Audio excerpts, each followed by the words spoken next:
Welcome into Top 5 Tuesday here on Main Street Sports Today, presented by the Tennessee Orthopedic Alliance of Columbia. I'm Maurice Patton, joined by Wade Neely as we come to you from the Lee Company studios of our respective homes here on this Top 5 Tuesday. At the end of the show, Wade and I will be giving you our top 5 sports movie fictional characters. So, no Brian song,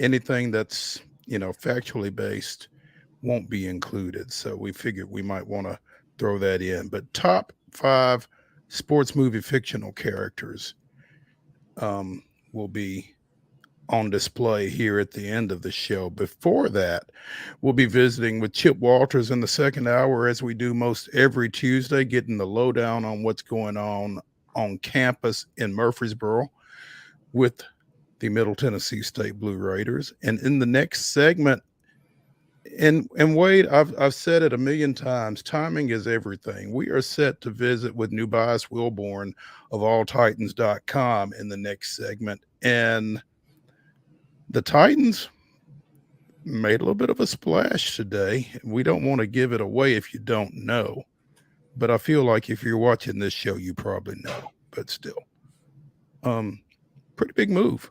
Wouldn't you agree, Mr. Neely? Yeah, not done yet are these Tennessee Titans, and they kind of continue to give you a little preview of a direction that one side of the football might be gravitating toward, and in terms of their strategy on one side of the ball. And it certainly looks like that strategy is coming into play because, they have made a nice pickup, I think. Pretty promising. We'll also be talking a little NBA. We'll be talking a little MLB. We'll be talking a little CFB, a little college football. So, we're going to kind of be all over the map here over the next couple of hours. So, stick with us. It's going to be a fun ride. We're looking forward to it. And it's better to be inside, looks like, than outside. Wade. Yeah, it's not too looking too promising here in Pulaski. We did get all of our games in yesterday. Today is going to be a bit of a dice roll, and looks like tomorrow could be a bit of a dice roll as we kind of come up on the brink of the end of these district tournaments here. So hopefully Mother Nature will do us a kindness and just kind of get on out of the way for us here. Yeah, I think the good thing is we've got a little bit of a cushion before region play starts on Friday, but you would prefer to use that cushion getting ready for region play, not still playing district games. So we will see how that goes, but certainly it is looking a little dicey here for the next few hours. So we'll see how that goes. And as we consider the next few hours, let's go ahead and get into yesterday's results and today's schedule on the rundown. This is the rundown. All right, folks, let's kick this thing off. Baseball scores from yesterday. We can tell you that Columbia Academy defeated Clarksville Academy 2-0. It was Goodpasture 3, Franklin Road Academy 2. Beach picked up an 11-0 win versus Green Hill. Lawrence County knocked off Giles County 9-1. Lincoln County dispatched Columbia 1-0. It was Columbia Academy defeating Providence Christian 6-3. Columbia bouncing back, splitting on the day, as it were, as they defeated Spring Hill 10-0. Let me stop you real quick. Okay. Columbia Central defeated Spring Hill 10-0. Then lost to Lincoln County 1-0. These games are not in chronological order, unfortunately. Key distinction there. Good catch. And so Columbia does go again 1-1 on the day, defeating Spring Hill and then losing to Lincoln County. Stewart's Creek picks up an 8-0 win versus Cookeville. Wilson Central defeating Stewart's Creek 12-0. Softball scores from yesterday: Siegel 11, Blackman nothing. It was Columbia 7, Spring Hill nothing.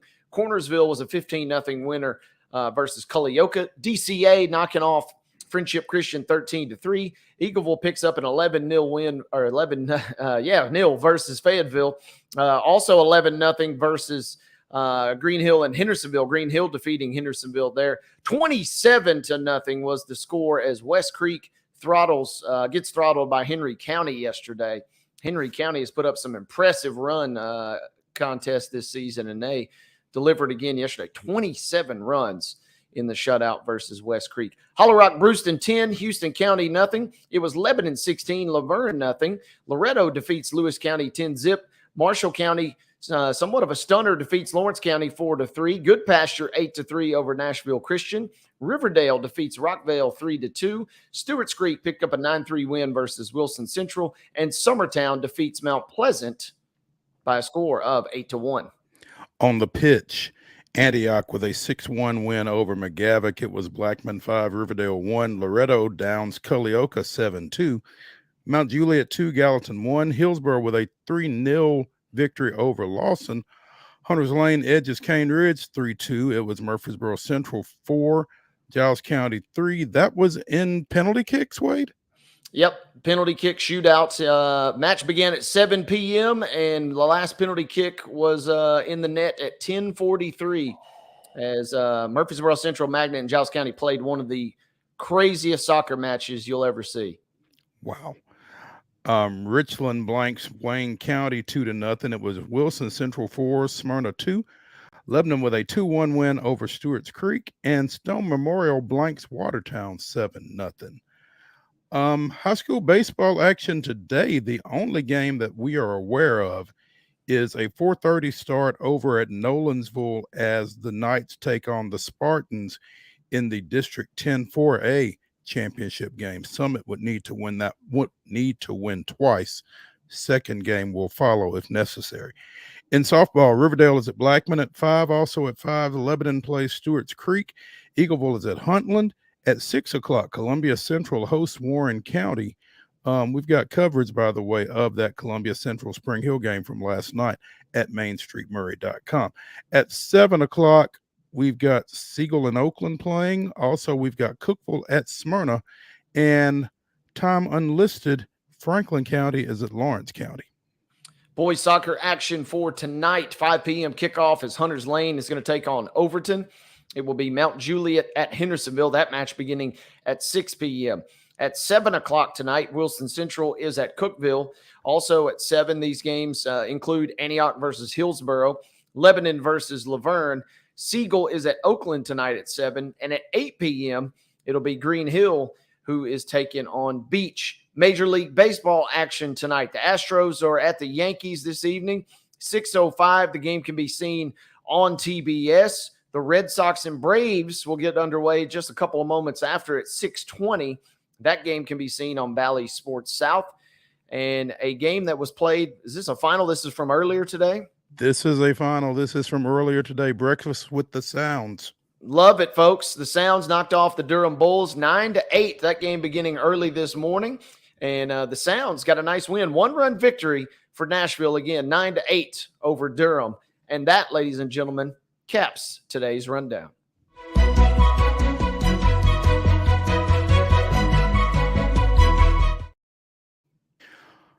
Your top story of today brought to you, as always, by Piggly Wiggly over at Neely's Mill in Columbia. Be sure and check out their delicious daily deli lunch options, as well as their hand-cut meats, and everything is cost plus 10% at the cash register. Piggly Wiggly in Neely's Mill in Columbia, bringing you our top story. Wade, was anybody else really going to win NBA Rookie of the Year other than Victor Wembanyama? No, is the answer. Once upon a time, early in the season, Chet Holmgren looked like he might be a potential worthy adversary, and he had a great season. But in the end, it was Wemby. And in the end, it was really just kind of a question of would he play enough games to qualify for the award. And he ended up playing 71 games, so he made the threshold by a pretty good margin. And this guy is the consensus Rookie of the Year. What do we see? The 6th all-time unanimous Rookie of the Year selection. 21.5 points, 10.5 rebounds, nearly 4 assists, 3.6 blocks, 1.2 steals. This kid is barely kind of scratching the surface of what it seems like he's capable of. So, as good of a segment and a bit as it would be to say that we were really shocked, I don't see how anybody else other than Wemby could take home your Rookie of the Year honors. Wemby was the first unanimous pick since Karl Anthony Towns in 2015-16, received every first place vote. Chet Holmgren was second in almost as dominant a fashion, receiving all but one second place vote. Cane Ridge graduate Brandon Miller of the Hornets is your third place finisher in the Rookie of the Year balloting, receiving all but one. Well, that can't be right. He received one second place vote and 83 third place votes. Jaime Jaquez of Miami finished a distant fourth. So, and Holmgren, I kind of feel like Holmgren's Rookie of the Year candidacy deserves a little bit of an asterisk just because it was his second year of pro ball. Now, he didn't play last year because of the foot injury that kept him off the floor all year. And that's, maybe I'm being a little pedantic, but I don't know. That strikes me as interesting. I think Brandon Miller should be your runner-up. I see where you're going with that, and I could certainly make that argument as well. That's kind of just been the way that they've done it. If you miss time like that, you're eligible again. And so you're right. Brandon Miller had a great season, and coming into the draft, there was obviously a million question marks about Brandon Miller for a variety of reasons, and he ended up having a great year with Charlotte. As Scoot Henderson, nowhere to be found even on this list. He had a really disappointing year with the Blazers, but in the end, it ends up being Wemby's kind of coronation, as it were. He even got some real momentum. Rudy Gobert's almost undoubtedly going to win Defensive Player of the Year, but there was a pretty good contingent that was arguing that Wemby should have also potentially won that award, and I would not be surprised if he ends up winning that award in short order. As this kid it's just unbelievable the stuff that he can do, and that's on a team that he's on right now with the Spurs with zero help basically. And so if you could get him any sort of help, which presumably you will in the next couple of years, the sky is just unbelievable for this kid right now. I was going to mention that he was certainly a bright spot, and possibly the bright spot for a San Antonio team that went 22-60. So, like you said, they've got certainly an opportunity to get him some help, and you almost have to get some folks around him, don't you? Yeah, I think so, and that's going to be the question. Is how do you go about that? They are currently listed. The NBA draft lottery will be held Sunday, and they have the fifth best odds, around 10.5% to potentially win the pick again this year. This is by a large margin. I think a lot of experts are saying one of the weakest draft classes in a long, long time. So maybe that's not your strategy. Maybe you just try and get a nice piece in the draft this year to help, and then maybe you start. I think his star power is such already that there's going to be a free agent that it says, hey, you mean I can go play with Wemby and be coached by Pop? I don't really need to know much else. So I think he's going to slowly get some help. Maybe not this season. They could be a fringe playoff contender maybe next year, but then I think give him 2 more years, and then we really start seeing what this guy can do with a real solid supporting cast. Yeah, there's not a drop dead number one pick in this draft, and I guess there are those that would tell you if there is one, it's Zach Edey, and that's certainly not what what San Antonio needs. So, I mean, what are you looking for if you are San Antonio to come in to bring in out of the free agent market to pair with Wemby at this point? Wade, you watch a lot more NBA than I do, but I mean, is it a point guard that you're looking for to put with him right now? Yeah, I think so. And it's interesting. You mentioned Edey, though. NBADraft.net, he's actually not even in the first round at the moment. So I think most everybody kind of is in the camp, kind of like what you had discussed the last couple of weeks. Like this guy is not necessarily destined for stardom by any stretch in the pro. But it has been interesting. There's another French kid who's kind of been in the mix. But to answer your original question, as far as to go number one, I think, yeah, he gets a great point guard, or he gets a guy that can shoot and maybe facilitate a little bit. I mean, he's basically a 7'5" point guard walking around out there at times. And so that's what's so crazy is this guy can do pretty much everything.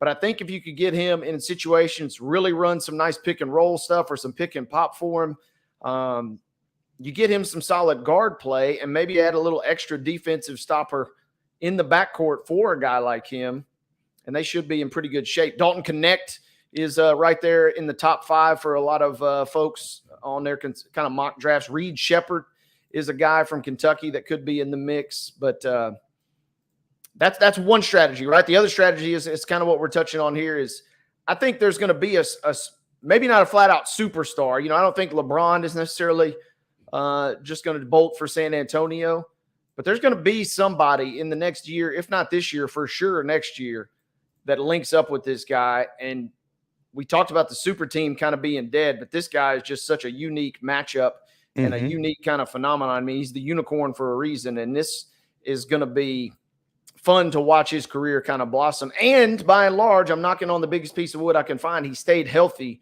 by and large for the most part this season, which I think was really a huge concern for a lot of folks coming into his NBA career. You know, I'm kind of fascinated by the possibility of Wemby and Connect together. I mean, what does that look like?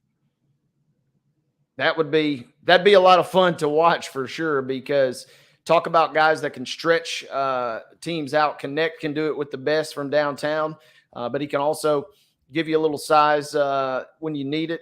And then Wemby can do just the same. I'm just kind of, if I'm a top point guard in this league, I'm kind of drooling thinking about the matchups that we could really present at teams.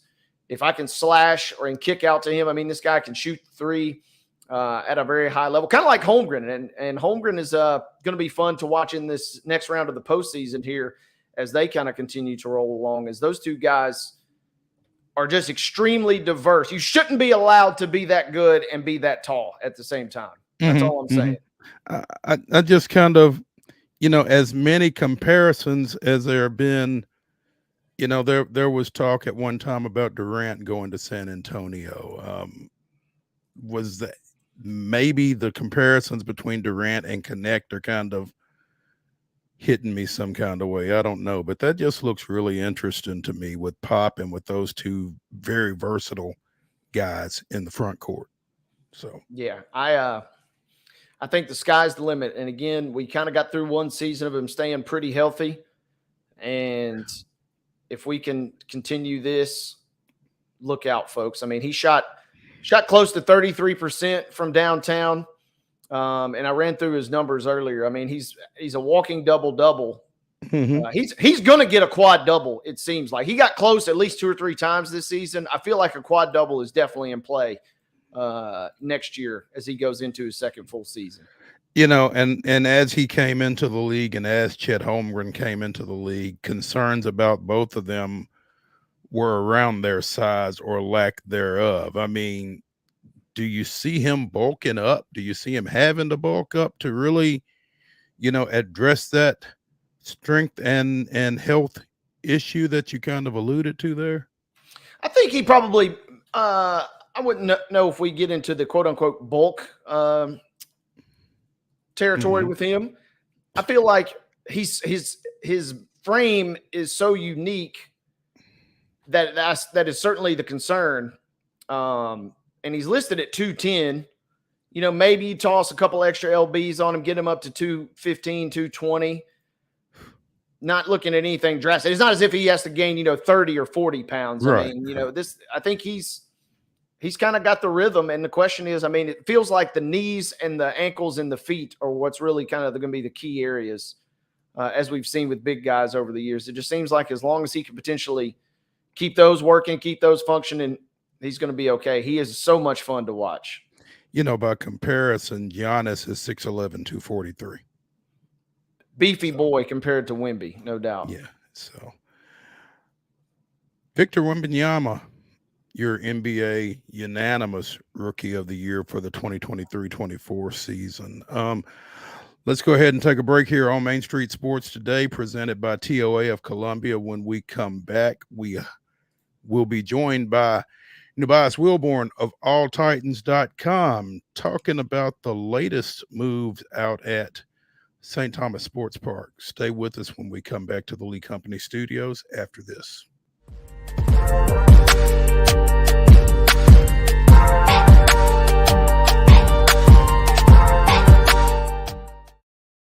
Nashville Sounds Baseball is back in Hit City for the 2024 season.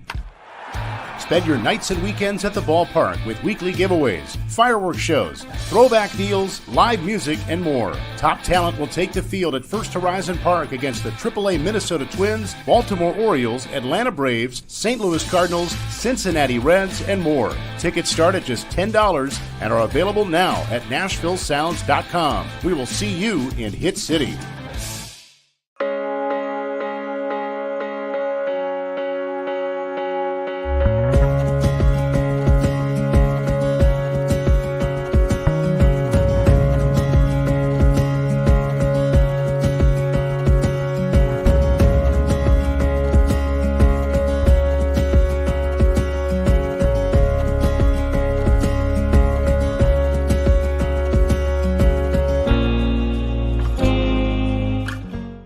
Whether you're an athlete or a weekend warrior, when it comes to your performance, don't settle for anything less than excellence.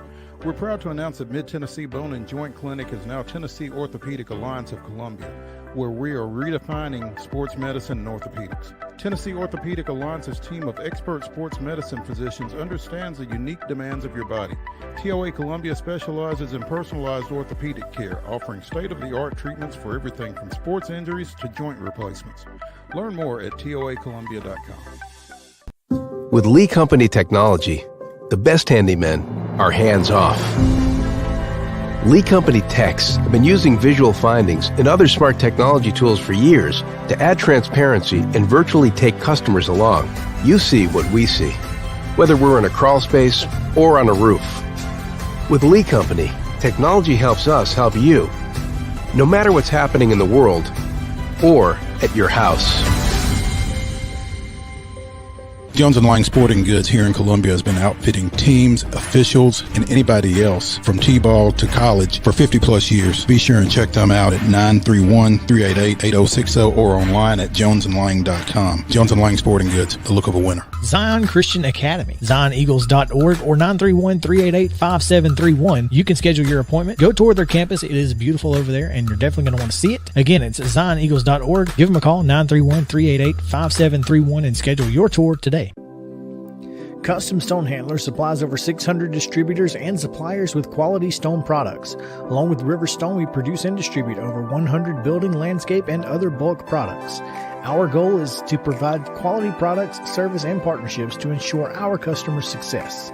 We firmly believe that the measure of any person or company is how they treat other people and customers. Give them a call at 931-490-4990 or visit CustomStonehandlers.com.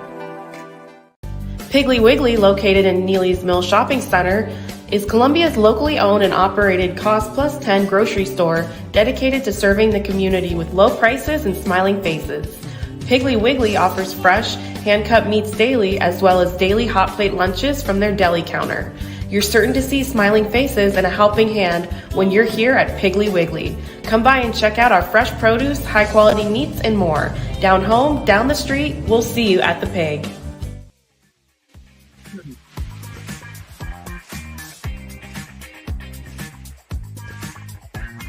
Welcome back to Top 5 Tuesday here on Main Street Sports Today, presented by the Tennessee Orthopedic Alliance of Columbia. I'm Maurice Patton, along with Wade Neely, coming to you from the Lee Company studios of our respective abodes, and we are now joined by NUBYJAS WILBORN of AllTitans.com. And NUBYJAS, when I was putting the show together this morning, under you, I've got Boyd, Jones, ...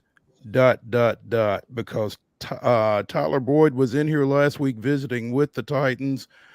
Zay Jones was in here or was rumored to either have been in here or coming in to visit with the Titans. And so just wanted to kind of get a feel for what they were looking to do at receiver. Well, we've gotten more than a feel. Boyd, formerly of the Cincinnati Bengals, signs a 1-year, $4.5 million deal with the Titans.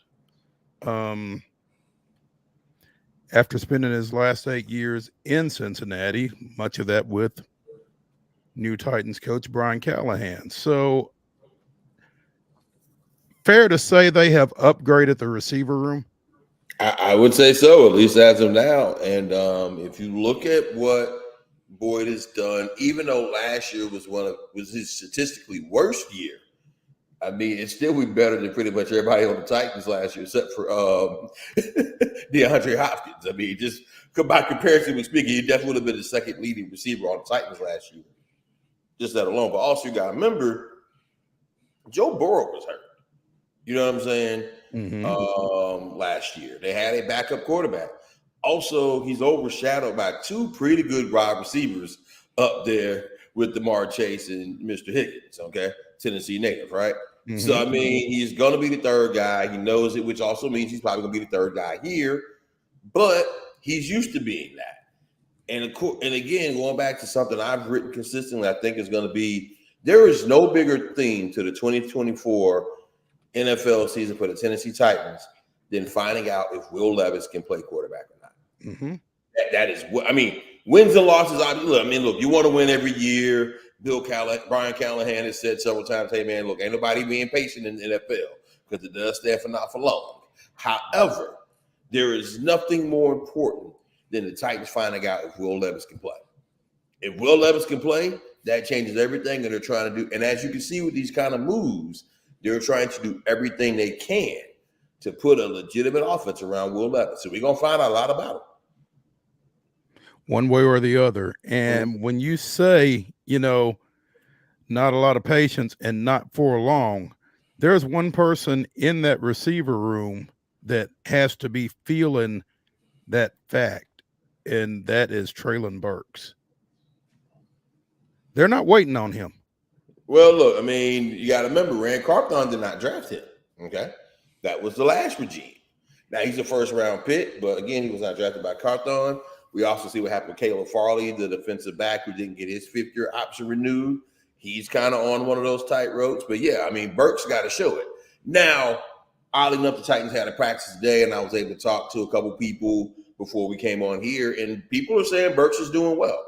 A lot of the feedback on Burks has been pretty good. He's been working hard, doing multiple positions. Hey, also, you can go 4 wide in the NFL. There's a lot of different ways to get in.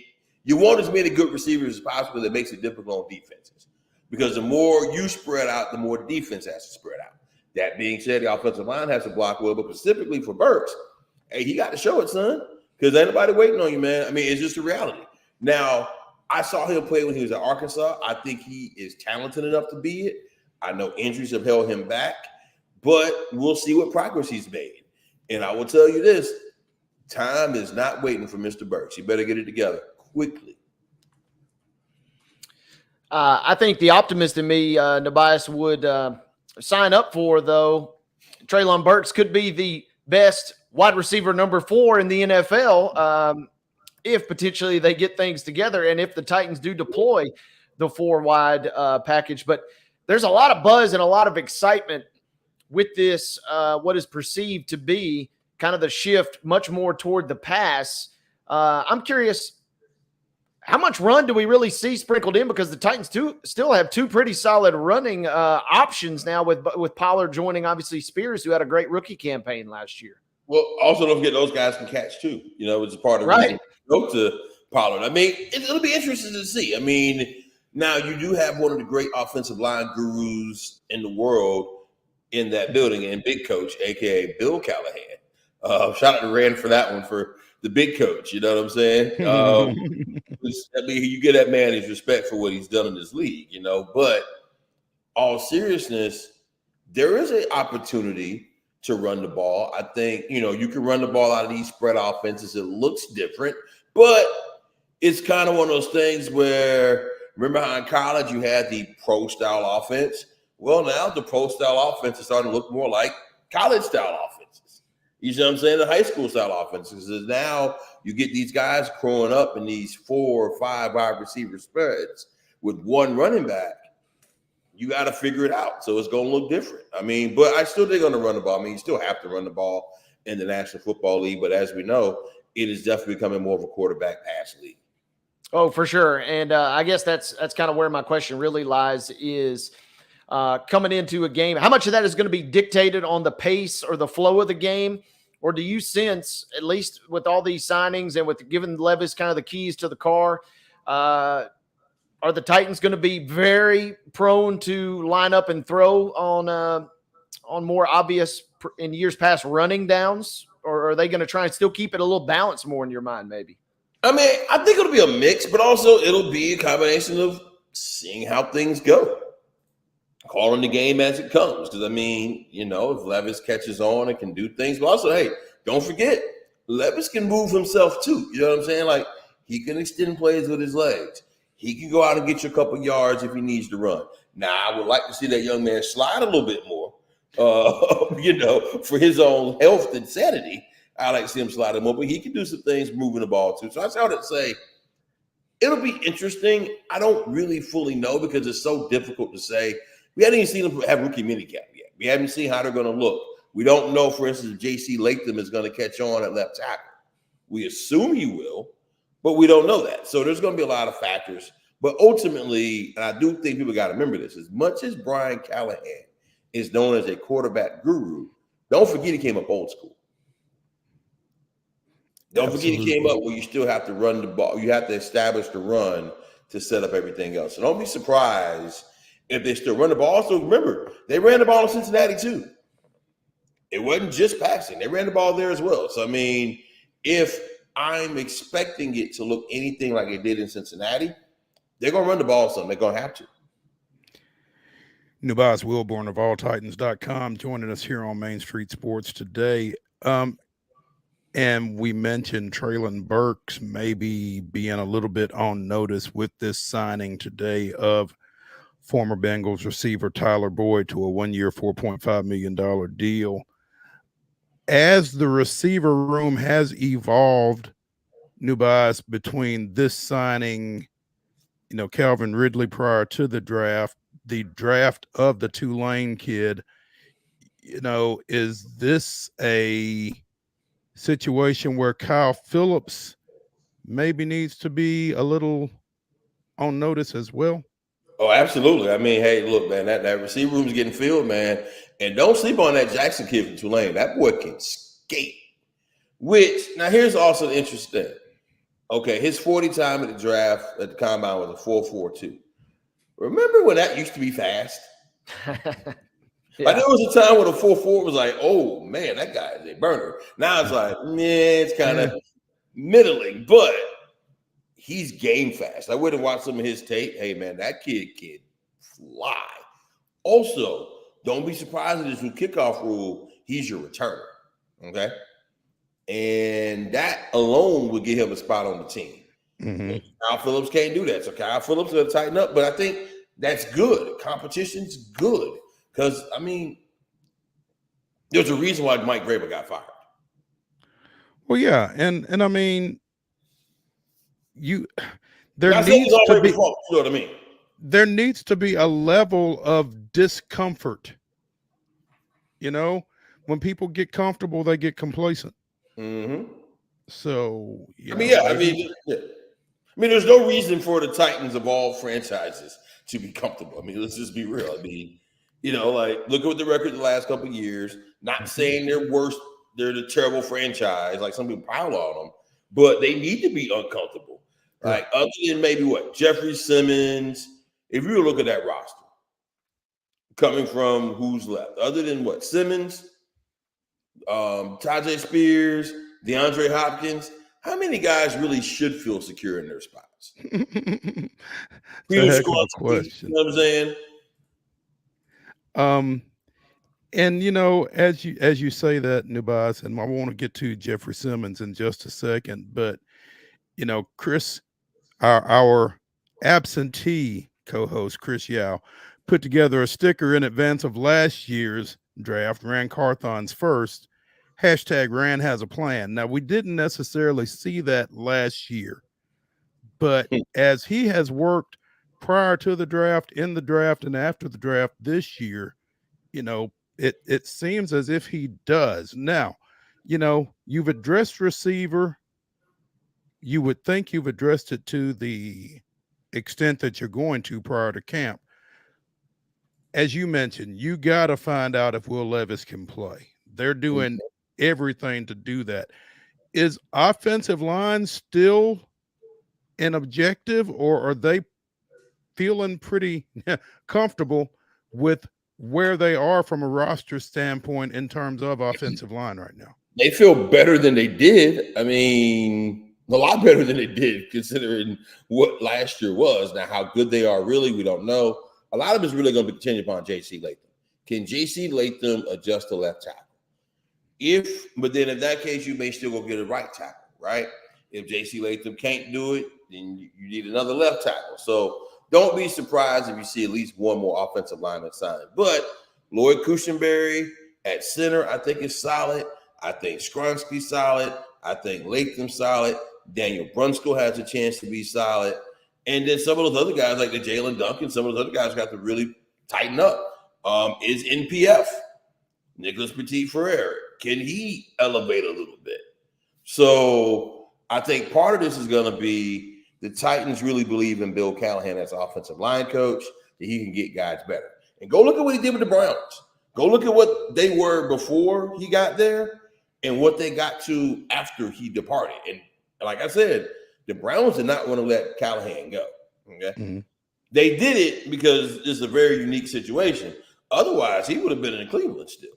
Because look at what the Browns line did. And so maybe some of these guys who maybe weren't as good under the previous group could get better under Callahan, which is the equivalent of signing you guys. That's an interesting question. And I'm kind of curious, NUBYJAS. So much talk about Big Coach, as you mentioned earlier. What is a cool nickname? Yeah, that needs to catch on. Hashtag Big Coach. Hopefully, Big Coach will get it rolling. And I guess I'm curious, what about him? Is it schematically? Is it just his attitude and intangibles? What's everybody in Titans headquarters so excited about what he's capable of, and how quickly? Is he a guy that can literally turn this thing around in such a short amount of time that we do have reason to be really excited? Or is this thing maybe going to take a little longer than some folks might anticipate? Well, when you ask the list of things what they're excited about, all those things, yes. But also just his knowledge and depth of the game. He did this thing like going into pre-draft where he had these video cut-ups of what he thinks is a good offensive lineman at each position, right? And each coach did their, like, hey, this is what I'm looking for. This is what would be ideal. And they said Callahan's was a master clinic, okay? And there's some good assistant coaches like Tracy Rocker on that staff, Frank Bush on that staff. There's some good, Bo Hardigree, who's an up-and-comer, former Tennessee ball quarterback, who's the quarterback coach, Nick Holtz. I mean, there's some good coaches on that staff, okay? And everybody was like, I thought I might have known something about offensive line play. I now realize after watching that, I didn't know about offensive line play. And that is the kind of reputation that he carries. Just little things like simple hand placements, simple foot movements, certain type of jabs, certain type of ways to wrestle. Like just so many things that, I mean, we could be talking for hours and hours. And I've learned things about offensive line play I never thought I would have even have cared about just from talking to people about him. So I'm actually really looking forward to I think we get to talk to them on Thursday. So really looking forward, hopefully get to spend a couple of seconds with them. But just from what everybody says, he's just one of those people who just knows how to do it. And he has a track record of doing it pretty quickly. I'm not saying first game the Titans are going to run for 300 yards and pass for 400. I'm not saying that. But I am saying don't be surprised if you see some guys elevate pretty quickly. NUBYJAS Wilborn of alltitans.com joining us here on Main Street Sports today. We've talked so much about this offensive unit in particular, but the defensive side of the ball got a little bit of a jolt yesterday as the Titans announced Marlon Davidson's return. What do you feel like is the significance of him coming back, NUBYJAS? I mean, you got another big old boy who can move. You got another big guy who can make things happen. And, you know, he has shown that he is a rotational defensive lineman that can make stuff happen. I mean, I think that's just a good move to bolster that group. Still needs a little more, but I think that's a good start. Now, I will tell you, I think they made their biggest improvement in the secondary.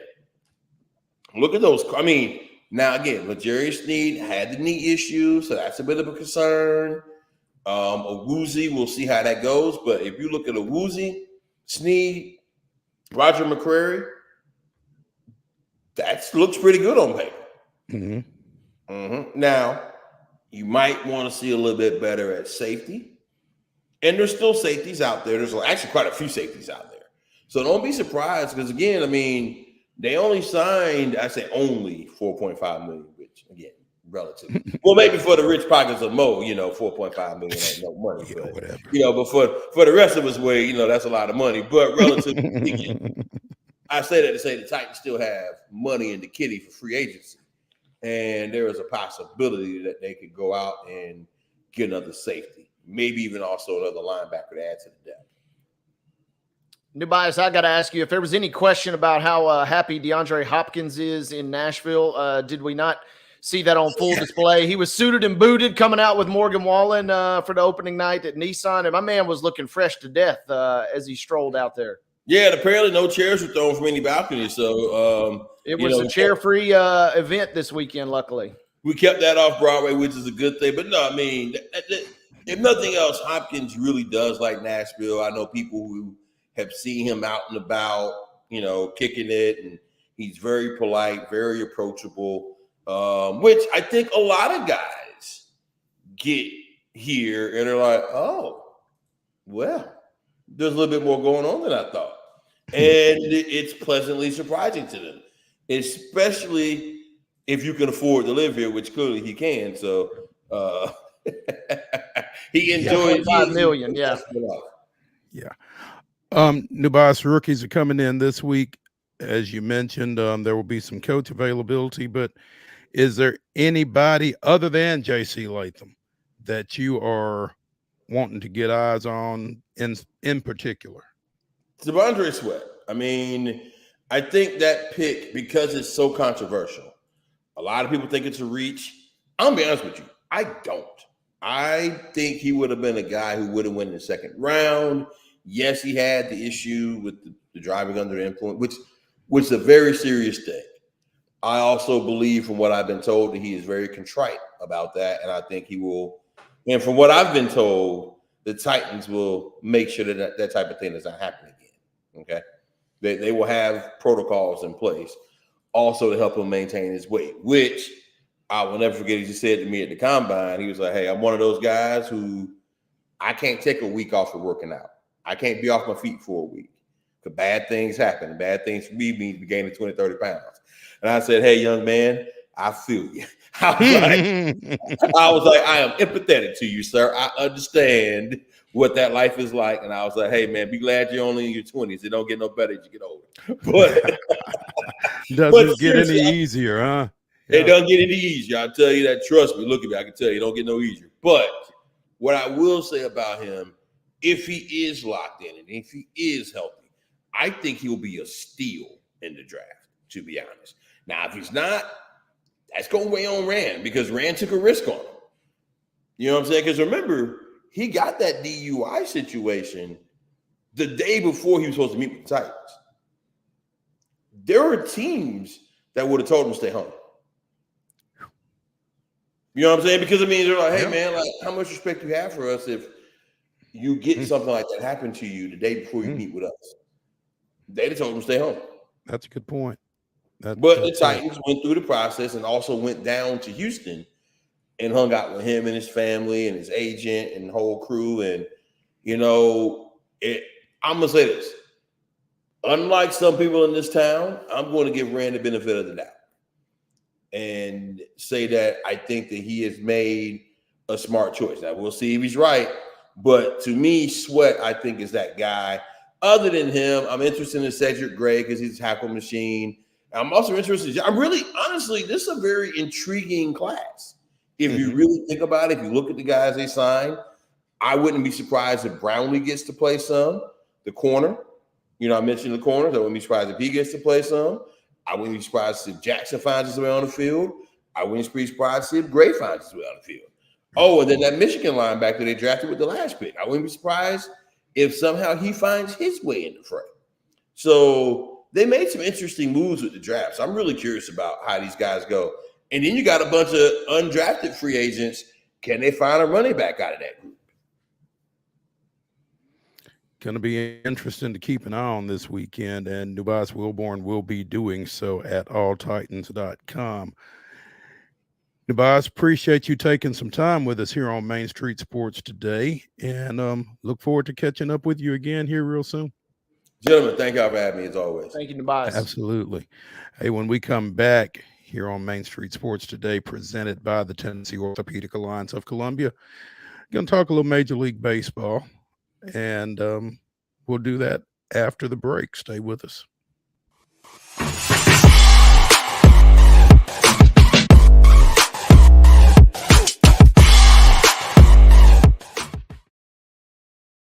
The wild horses are coming to Franklin. The Mustang Heritage Spectacular. 4 days of celebrity freestyle, liberty training, trick riding, and extreme Mustang makeover. Plus the shopping. Over 100 vendor spaces with clothing, food, home goods, and things you can't find anywhere else.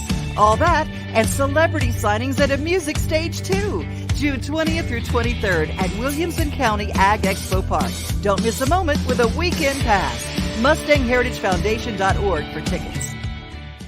Whether you're an athlete or a weekend warrior, when it comes to your performance, don't settle for anything less than excellence. We're proud to announce that Mid-Tennessee Bone and Joint Clinic is now Tennessee Orthopedic Alliance of Columbia, where we are redefining sports medicine and orthopedics. Tennessee Orthopedic Alliance's team of expert sports medicine physicians understands the unique demands of your body. TOA Columbia specializes in personalized orthopedic care, offering state-of-the-art treatments for everything from sports injuries to joint replacements. Learn more at toacolumbia.com.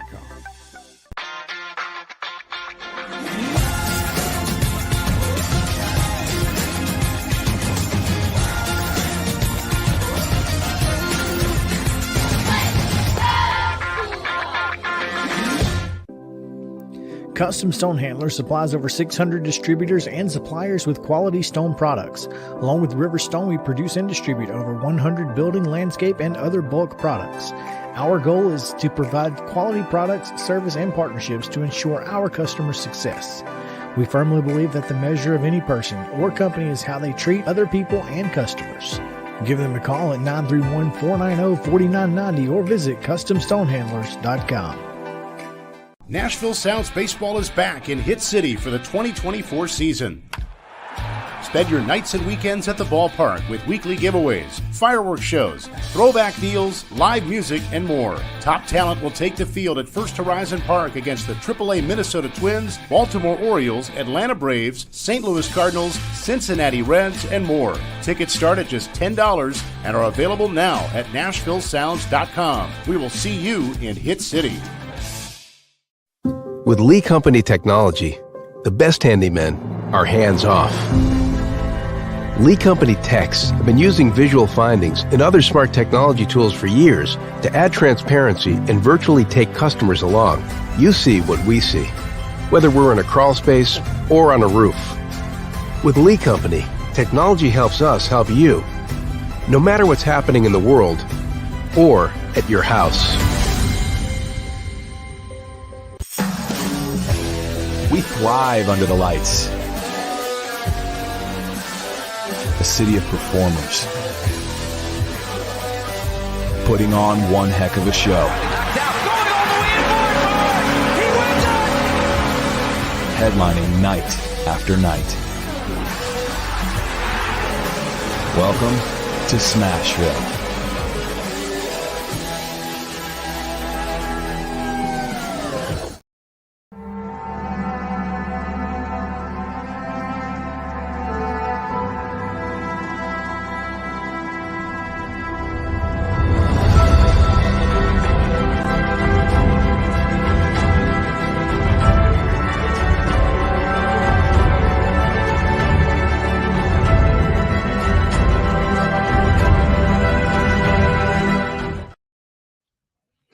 May 7th, 2005, Julio Franco's solo home in the sixth inning was part of a 3-for-4 day as he and the Braves defeated the visiting Astros 4-1.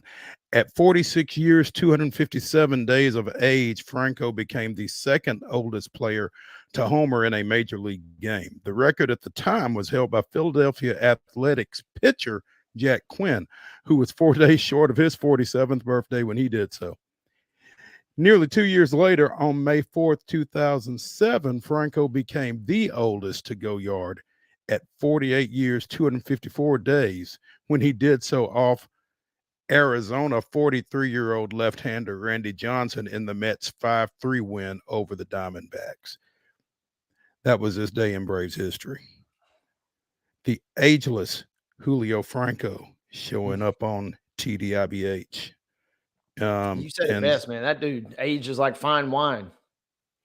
It was crazy. It was crazy to watch. He was something else. The Braves, who suddenly are terrible, I guess. If you watch Braves Twitter, I try not to participate, but I do watch from a distance. At 20-12, they suddenly couldn't hit water if they fell out of a boat and all those other things. Well, they try to get themselves right tonight as Boston comes in for a quick 2-game series. Cutter Crawford, 2-1 with a 1.56 ERA, takes the ball for the visiting Red Sox. It'll be Ronaldo Lopez, 2-1 with a 1.50, going to the bump for the Braves at Truist Park. So, could be an interesting little pitchers duel there. Duel with an E, by the way, tonight. So keep an eye on that one. Verlander going out for the Astros at Yankee Stadium, 2-0 with a 2.08 ERA. The Yankees will start Luis Gil, 2-1, 3-1-9 in that 6:05 Central Time start up in the Bronx. But things aren't looking great in the pitching rotation all of a sudden for Wade's Astros. No, more of the same, unfortunately, for Houston. Their starting pitching just continues to be a revolving door of injuries, as it looks like P. France going to miss some time. Shoulder injury, out, quote, a while, which is never good. Yeah. So add him to the list. At this point, we will play a game at some point later this summer of it'll be a great trivia game, who has not been on the injured list for Houston, because they have they've had some issues, and obviously the bulk of those injuries have came at the pitching position. So it's kind of bad news for them, and that's the frustrating part, is they've actually gotten some decent little outings the last couple of weeks here. So just when you think maybe you're turning a small corner, getting some rough news there. Yeah. France with a 7.46 ERA in 5 starts at the major league level before he was optioned down on April 25th to Sugarland. Walked 4, gave up 3 earnings in 3 2/3 in his only start for the Sugarland Space Cowboys prior to this latest development, which leaves Houston, according to this article on The Athletic by Chandler Rome, with 5 experienced starters on its 40-man, not on its active roster, but on its 40-man roster. Meanwhile, the Astros planning to use a 6-man rotation over the next bit as this opener against the Yankees begins a stretch of 29 games in 30 days. So, yeah, the Yankees clobbered them to start the season, and so hopefully Houston's primed for a little revenge, but it did not go well. They got 21-11 was the aggregate score in that 4-game series at Minute Maid to start the year. So that's kind of when things, ironically, you got to go back to August the 6th to find the Houston last victory over the Yankees. And the winning pitcher out of the bullpen, though, was none other than JP France. So Houston's, you feel decent with Verlander going on the bump tonight, but it will be a big series for Houston. We'll find out a little bit more if they're kind of for real. They strung together some nice wins before falling 2 out of 3 to Seattle a couple days ago. So if they can put together a couple here, maybe get back on the right side of the tracks. They really had to dip into their youth, both Hunter Brown and Spencer Arrighetti. Arrighetti came up earlier this season and has struggled. But there's a little bit more depth, young depth, down below the major league level. A.J. Blueball has struck out 24 batters in 22 1/3 innings at the AA and AAA level. So, maybe there's some help coming, but it's certainly not tested. So gonna be a tough go, as you said, for Houston here over the next bit. We mentioned the Sounds played at Durham, played a 10:05 Central Time game, won 9-8. Some news regarding a former Sound. Scrolling through Twitter as we are wont to do, and also getting a text from friend of the show, David Wilson of the Robertson County Connection. Former Sounds outfielder Monty Harrison. And way we talked to Brewer Hicklin, former receiver at Alabama Birmingham, now with Sounds. Well, Monty Harrison, a former Sound, is set to walk on as a receiver at the University of Arkansas this year. The old reversal there, man. That will be a fun story to watch. As this is a kid that it wasn't like he was a slouch. I'm reading more about him, and he's a 4-star wide receiver coming out of the state of Missouri and committed to Nebraska, but instead obviously goes with the Brewers and obviously ends up in Nashville. So we see this every now and again, and it's cool to see, and just kind of really puts an exclamation point on the statement that I'm not even in the ballpark of athleticism as these guys, because this is just crazy to think about that. Hey, I'm gonna hang up my pro ball career. I'm gonna go try and play football at an SEC school real quick. At an SEC school, yeah, 6'1", 218. He was a 4-star coming out of high school in Missouri. Hit 5 home runs with 23 ribs last year for the Sounds, but just never really got it going at the major league level.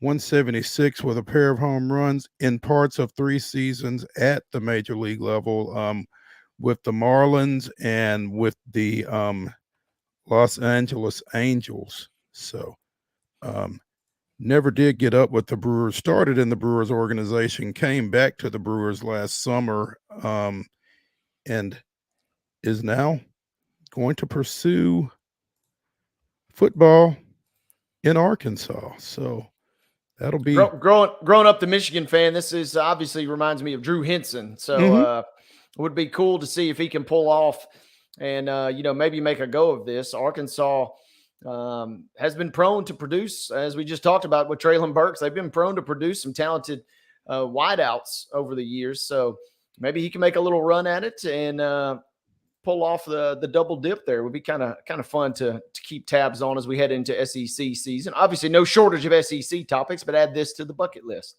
Absolutely. We had an opportunity to speak with Monte last year. He was a Nashville Sounds guest with us in one of our Friday segments, and certainly be rooting for him. 1,007 receiving yards, 13 touchdowns on 60 catches as a senior in 2014. That's 10 years ago. Was a Nebraska commitment, but like you said, signed with the Brewers instead after getting picked in the 2nd round of the draft that year. So be keeping an eye on that.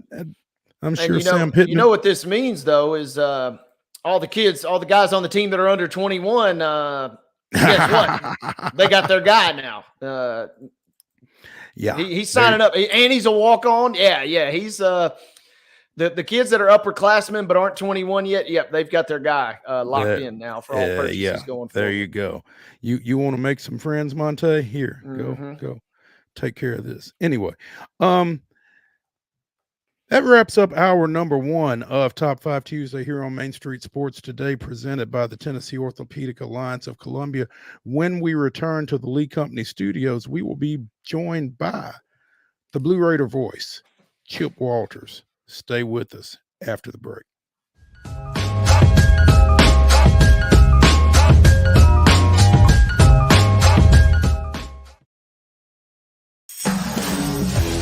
We thrive under the lights. A city of performers. Putting on one heck of a show. Headlining night after night. Welcome to Smashville.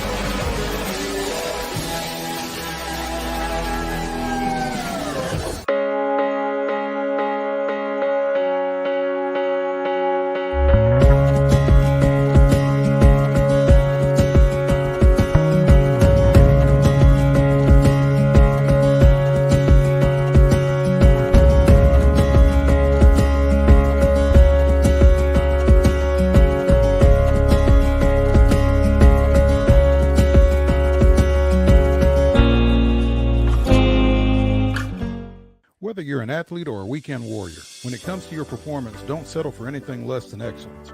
We're proud to announce that Mid-Tennessee Bone and Joint Clinic is now Tennessee Orthopedic Alliance of Columbia, where we are redefining sports medicine and orthopedics. Tennessee Orthopedic Alliance's team of expert sports medicine physicians understands the unique demands of your body. TOA Columbia specializes in personalized orthopedic care, offering state-of-the-art treatments for everything from sports injuries to joint replacements.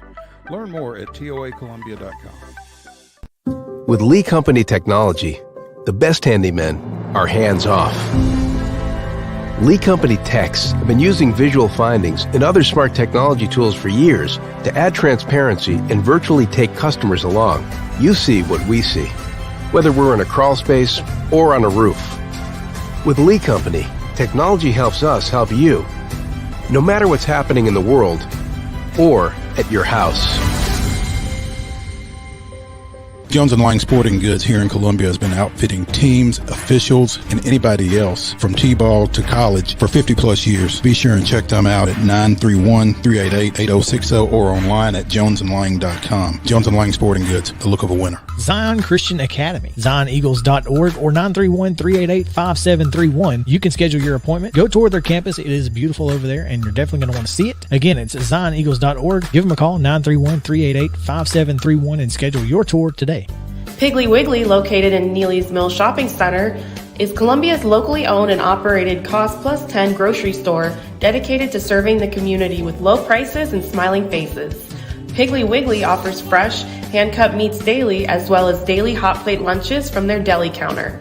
You're certain to see smiling faces and a helping hand when you're here at Piggly Wiggly. Come by and check out our fresh produce, high-quality meats, and more. Down home, down the street, we'll see you at the Pig. Nashville Sounds Baseball is back in Hit City for the 2024 season. Spend your nights and weekends at the ballpark with weekly giveaways, fireworks shows, throwback deals, live music, and more. Top talent will take the field at First Horizon Park against the AAA Minnesota Twins, Baltimore Orioles, Atlanta Braves, St. Louis Cardinals, Cincinnati Reds, and more. Tickets start at just $10 and are available now at NashvilleSounds.com. We will see you in Hit City.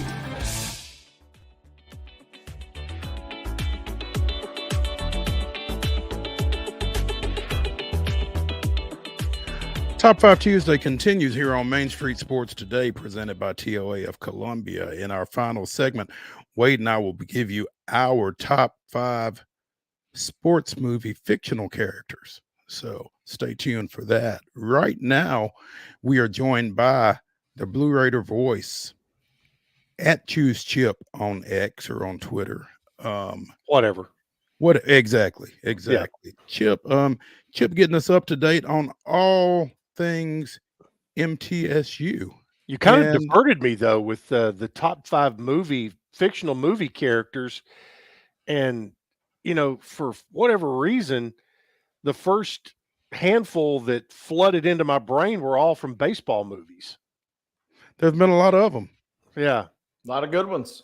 Yeah, and I think probably on the whole, there have probably been more baseball movies than other sports movies. So I think that's probably why there are more baseball movies that come into your conscious a little bit more quickly there, I think. But Pedro that's Serrano. That's my guy. shh, shh, shh, shh, shh, shh.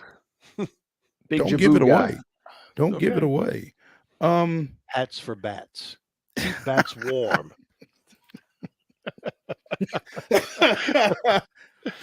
Chip, Conference USA announced its all conference softball teams earlier today.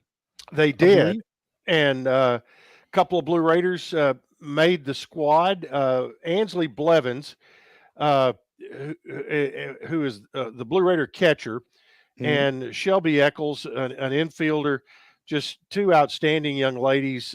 Ansley Blevins, had a heck of a year at the plate, hitting a ton of home runs in a year where Middle set a school record for home runs. But in the end, the softball team, while they had some, it's kind of similar for baseball. This is, from a win standpoint, has not been the greatest season of all time, but there have been some unbelievable things happen to both the baseball and softball team. And softball, just with the power that they have hit this year, and however much credit you want to give Bryce Brents, who came on as the hitting coach this year, go right ahead. He's been a very good addition, but you lost your number one pitcher to the portal after a record-breaking season a year ago, and this is a reminder of just what the new world order, I guess, in college athletics can be. In that, a year ago, you win 41 games, get to a region final. This year, you're not in the conference tournament, so that's a tough. The field is set, and in softball, for some reason, they only take 6, and so middle season came to an end on Sunday with a win over New Mexico State, who ended up being the 3rd seed in the tournament. But as you mentioned, the all conference team passed out today just prior to the tournament, and Ansley Blevins, who, by the way, is a double legacy student athlete at Wow. Middle. Oh, Her yeah. mother was Angie Raffa, who you probably remember, I do. who was a volleyball player, very good Okay. volleyball player for Diane Turnham. Okay. And her uncle is Greg Raffo, who played baseball at Middle. He pitched, didn't he? He pitched. Was he a pitcher? He was Okay. a pitcher, and they were from Hickman County. And now Angie got married, and she and her family now live down in Jasper, and that's where Ansley did her growing up, and matriculated at GPS actually, and Okay. and came to Middle, and has had a great career. And talked to her the other day, and she said that she is a double legacy. She goes, but really that had nothing to do with why I chose Middle.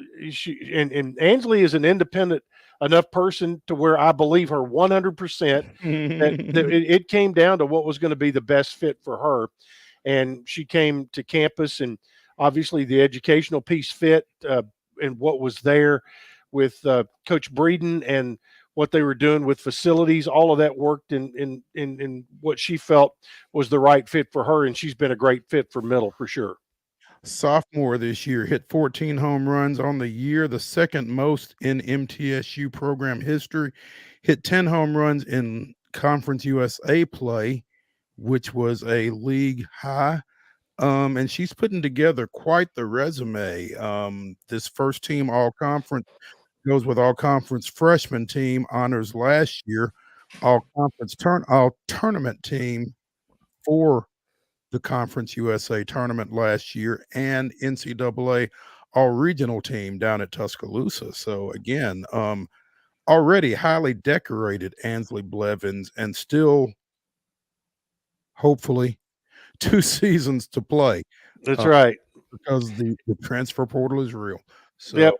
Shelby Eccles, I mean, she averaged more than a hit a game this year. Started all 52 games, had 57 hits this season, which was number 5 in Conference USA. Stole 40 bases in 2 years as a Blue Raider, and she ends her career with a 320 plus batting average. So these two are very deserving young ladies, obviously. but like you said, Chip, it's crazy how quick it can turn. Again, like you said, went to the NCAA regionals last year, defeated host Alabama in the regionals, and this year can't even get to the conference tournament. It's a 6-team tournament. Middle finished 9th in the 9-team Conference USA regular season standings. So tough year, but again, got a little bit to build around with Ansley Blevins, among others, coming back, hopefully. So yep, we'll see how that goes. Yep, and Coach Breeden and his staff will use their time wisely, and they'll get on the recruiting trail. And you know, we've seen them make that climb once before, or a couple of times before. And I know this is not the taste he wanted in his mouth at the end of the season. So I know they're very confident about what they've got coming back, and also what they've done in recruiting so far. So looking forward to that. Yeah. Baseball went to Binghamton this weekend. Is that right? That's correct. And you know, this is about 3 weeks in a row that at least 2 weekends in a row where they have, you know, kind of gotten things turned around, and the pitching has started to come together. I'll tell you, Binghamton came in here in March and, for lack of a better term, slapped them around for 3 games and really dominated the series and swept it. And Middle goes up to Binghamton, and in their new $60 million facility up there, wins 2 out of 3. It got really good pitching, got good pitching in the midweek last week. So, you know, Middle goes into tonight having won 3 out of their last 4. And tonight, weather permitting, I'm keeping an eye on Twitter, as a matter of fact, to see if there's going to be any changes in the schedule, because it's getting kind of juicy out there right now. And so tonight, the Blue Raiders scheduled to be over at Lipscomb, and that is a 6:00 start. The Old Pro will be doing a streaming only broadcast tonight from over there.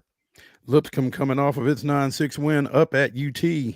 Now number 1 ranked UT in midweek play last week. So that ought to be fun for the Old Pro and for the Blue Raiders as they head into Nashville to Dugan Field. Hopefully 6:00 start there before going to Jacksonville State this weekend for 3.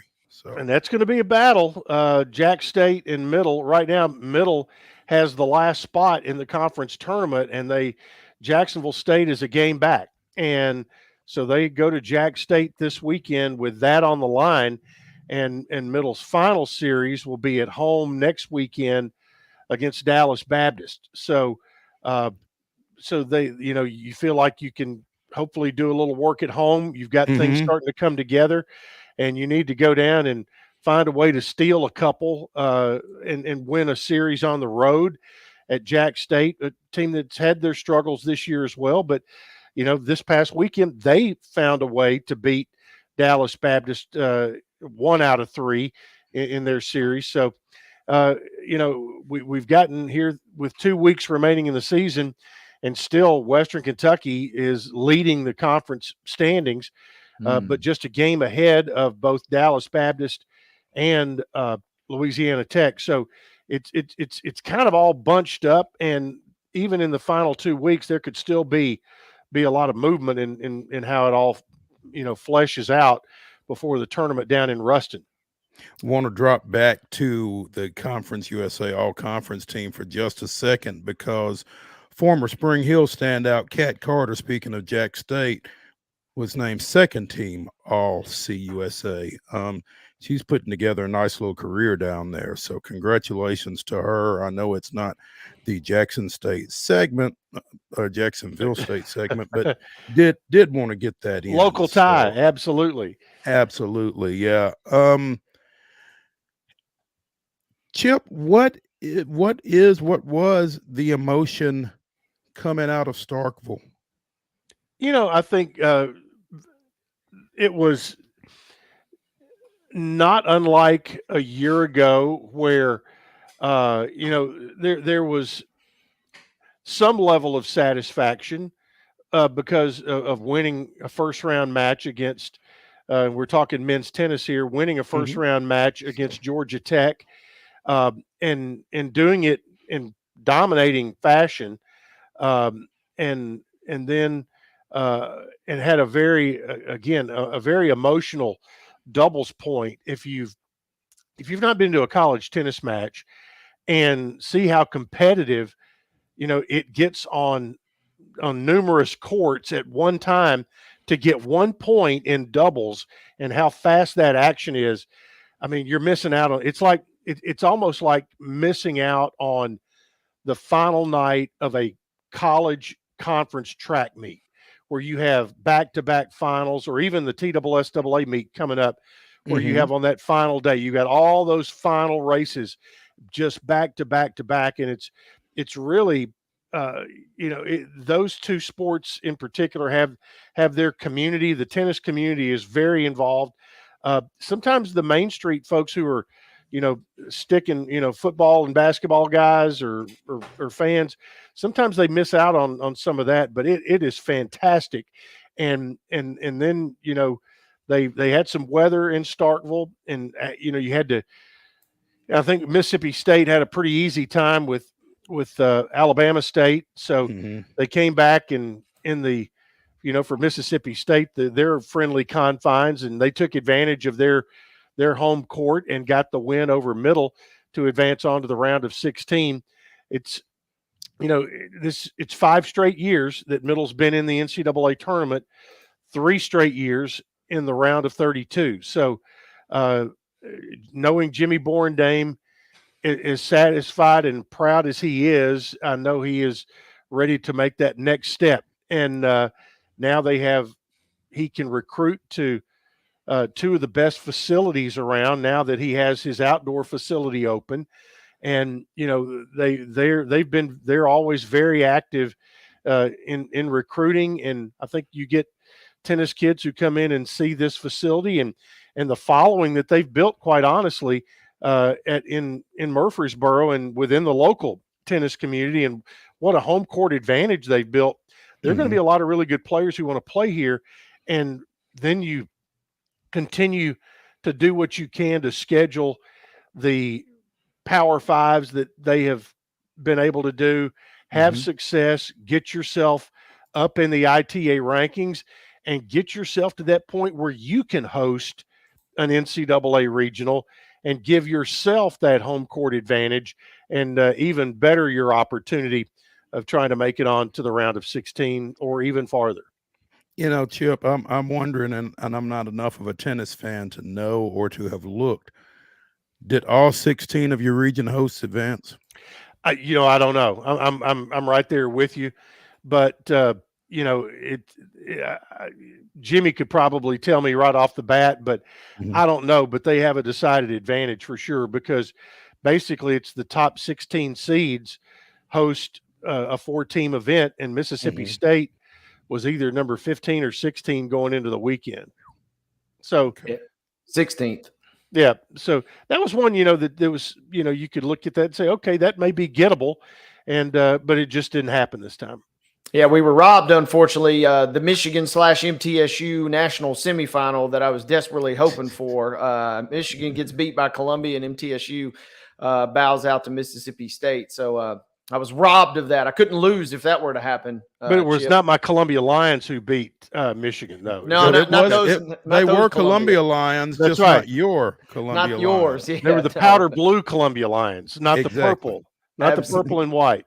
Absolutely. Hey, Chip, real quick, I wanted to ask you, what can you tell us about the Blue Raider Blitz that's coming up later this month? Blue Raider Blitz has been moved a little bit earlier this year, and this is kind of a traveling road show that over about 3 or 4 days. And there you see on the screen the dates. I can give you a little further info, as a matter of fact, of where the actual locations are. It has normally ended in Murfreesboro, but this year it's going to kick off in Murfreesboro, and it will be an after work 5:30 deal at Happy's Sports Lounge, which is on West Main Street, right off the square. It has duck pin bowling, golf simulators. It's a really fun spot and good food. That'll be at 5:30 on Tuesday, May 28th. Then on Wednesday, the 29th, we'll have a lunch event in Tullahoma at Ascend Federal Credit Union's corporate headquarters. And they have been a terrific corporate partner over the years. Then that same night over at Riverbend Country Club will be another evening event, which we've had it there the last couple of years. And it, as you might well guess, that is the Rick Insel Invitational over there for that one. And his buddies at Riverbend and in Bedford County, that part of that fan base that has become part of the Blue Raider Nation. You're telling me Rick Insel has friends in Shelbyville? I'm telling you that, and so does Matt, and so that'll be on Wednesday night, and invite all the folks in Bedford County to that. Then on Thursday, May 30th, there will be an event at the Smyrna Event Center right there on Sam Ridley Parkway. You talk about putting some good groceries on you.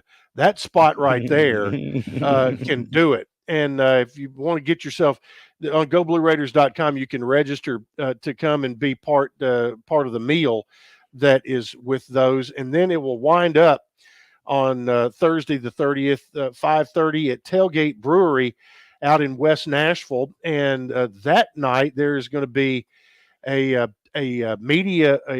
TV news anchor panel, I should say.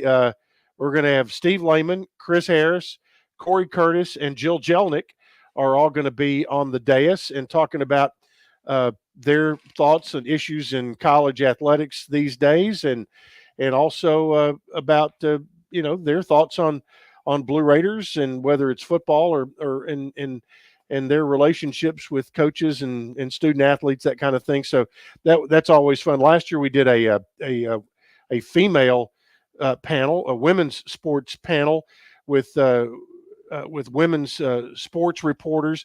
So Jill Jelnick kind of fits in. She kind of dovetails. She got the invite last year, and falls right in line again this year, and well deserved, because she does a heck of a job and does a ton of work over at Fox 17. So I wonder what a couple of MTSU graduates got to do to get involved with something like that. That's right. Well, that's a good question. So we got to have you on. We'll need to do that. So seriously, both Franklin and Columbia were Blue Raider Blitz sites previously. They seem to have kind of fallen out of the rotation. Well, and I think that's exactly. I think it is. That is what it is a rotation. And so, I'm hoping that Columbia or Franklin jumps back on. See, Lebanon was on a year ago. It's not on this year. We've been to Manchester, over to the golf course there. So I think there's at Willowbrook, and that was a super spot. Oh, I bet it was. Out on that back patio. It was really nice.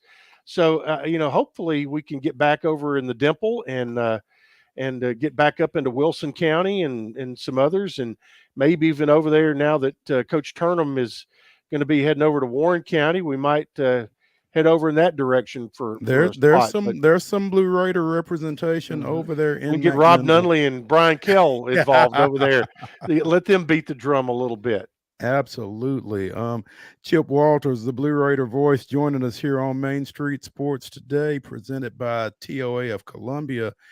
And Chip, you had mentioned Chris and I were fortunate enough to be able to go to the Coaches versus Cancer breakfast at 7:00 Thursday morning.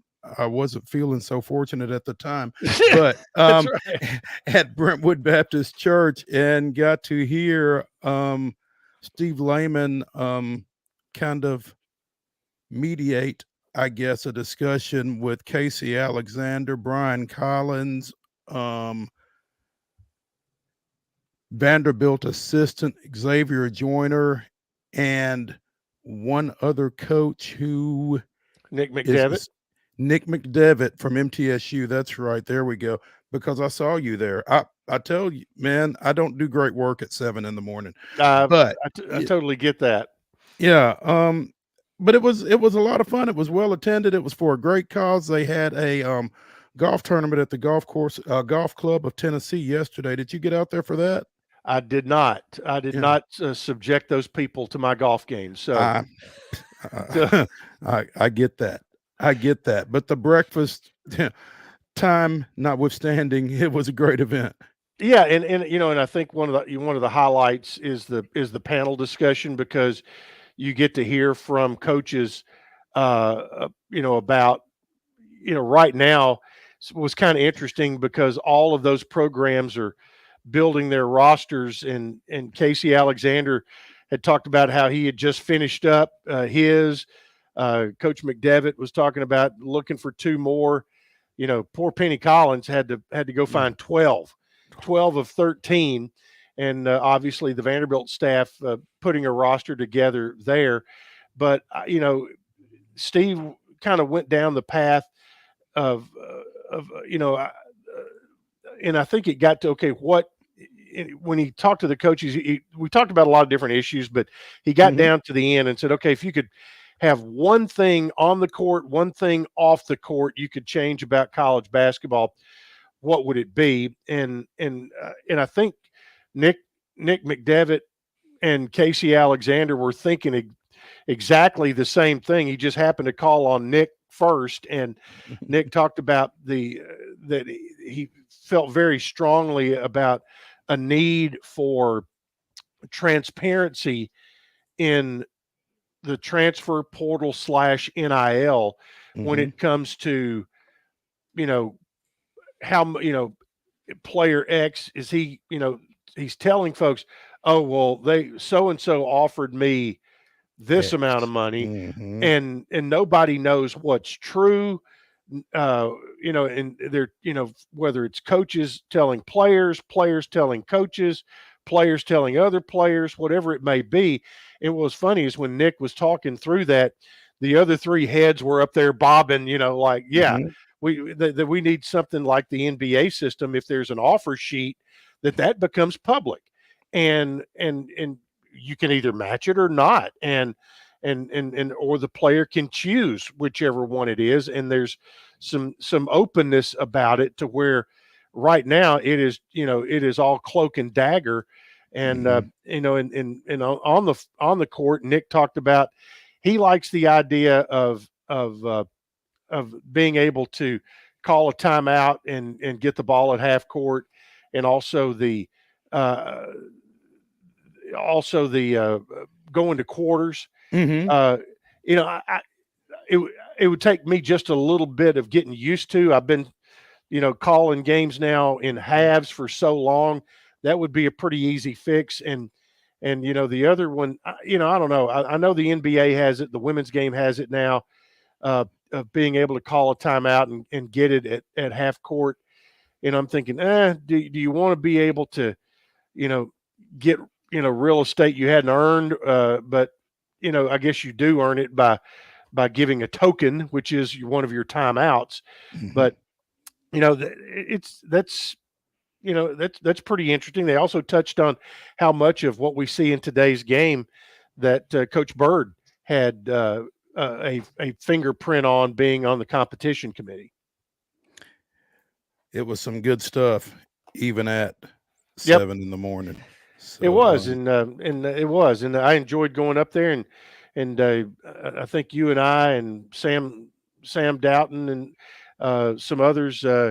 our friend Joe Sullivan Mhm. was our benefactor on that to invite us in for it, and we appreciate him very much. Absolutely.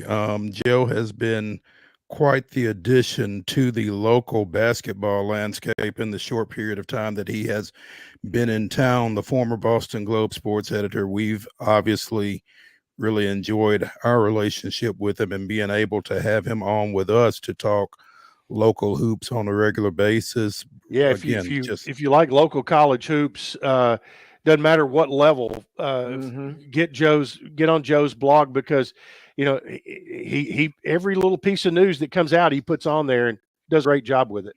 NashvilleHoops.blog, by the way, if you want to look for that, and I don't know why you wouldn't want to look for that. So, Chip, as always, it's a pleasure.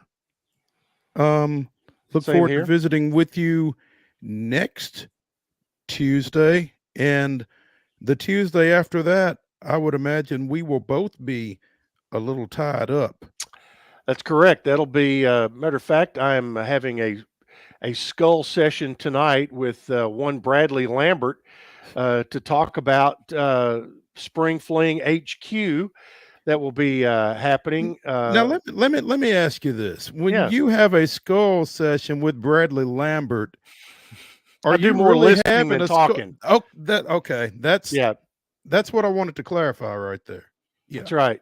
He's kind of telling you what's what, and you're nodding, kind of like the coaches were at Coaches versus That's Cancer. right. Yeah, that's right.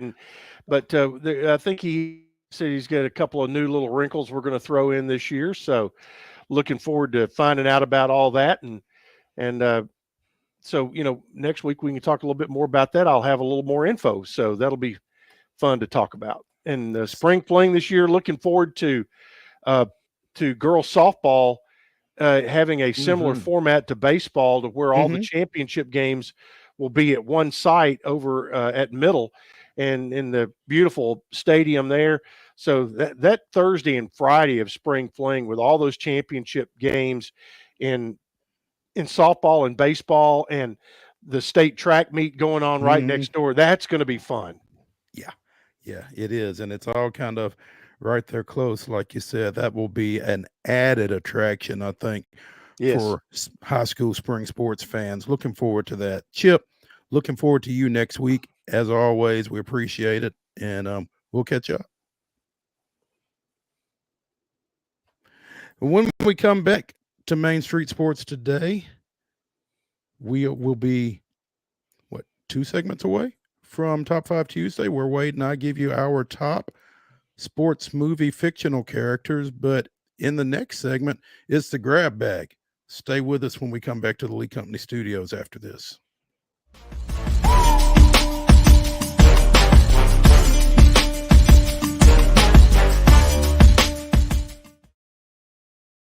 The wild horses are coming to Franklin. The Mustang Heritage Spectacular. 4 days of celebrity freestyle, liberty training, trick ride, and extreme Mustang makeover. Plus the shopping. Over 100 vendor spaces with clothing, food, home goods, and things you can't find anywhere else.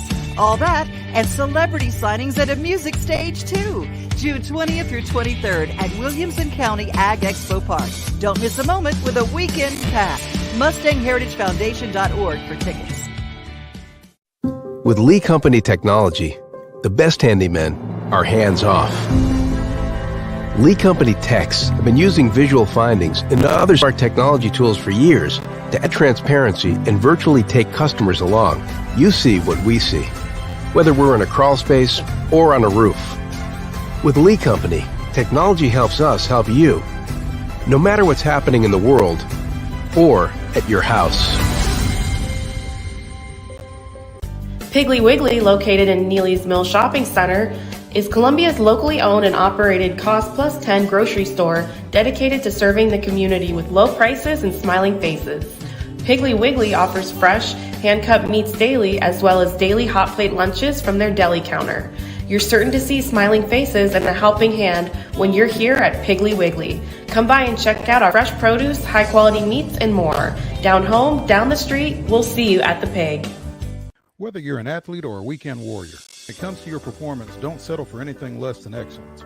We're proud to announce that Mid-Tennessee Bone and Joint Clinic is now Tennessee Orthopedic Alliance of Columbia, where we are redefining sports medicine and orthopedics. Tennessee Orthopedic Alliance's team of expert sports medicine physicians understands the unique demands of your body. TOA Columbia specializes in personalized orthopedic care, offering state-of-the-art treatments for everything from sports injuries to joint replacements. Learn more at toacolumbia.com.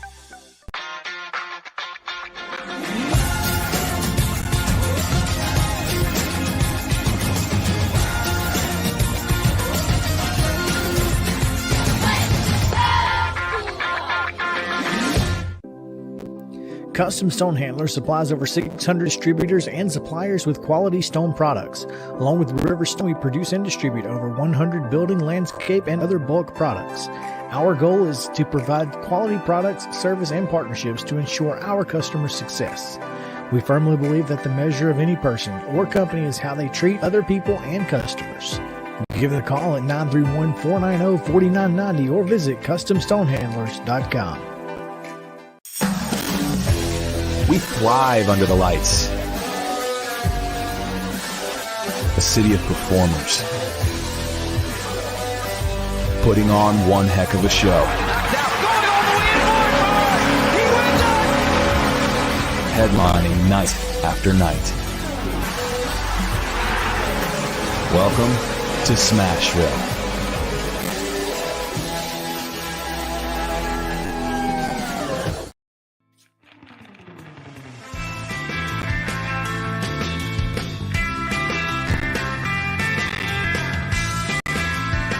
Top 5 Tuesday here on Main Street Sports Today, presented by TOA of Columbia. In our final segment, Wade and I will be giving you our top 5 sports movie fictional characters. Now, however, it's time for the grab bag, and we're going to reach into it for an item that we wanted to discuss a little bit yesterday, but didn't really have the time that it deserved. The Arizona Bowl is set to become, for 2024, the Snoop Dogg Arizona Bowl. It'll be played on December 28th, kicks off at 2:30 p.m. Mountain Time. And without further ado, we're going to hear from the man himself. College football fans are exhausted by the constant talk around NIL, conference realignment, coach movement, transfer portal, and super conferences. So it's time that we get back to the roots of college football, when it was focused on the colleges, the players, the competition, the community, the fan experience, and the pageantry. Being a fan, coach, supporter of all levels of the game, I sent many players through my SYFL to colleges and the NFL. So it's only fitting that I step up and help get this thing right. I'm ready to bring the juice back to college football. And I'm taking my talents. That's right. To Arizona. Believe me, Arizona, baby. I'm here to announce the new collaboration, the Snoop Dogg Arizona Bowl, presented by Gin and Juice by Dre and Snoop. The game will be played on December 28th at the University of Arizona Stadium in Tucson, Arizona. I'll be there. Will you be there? Well, guess what? We'll see you there.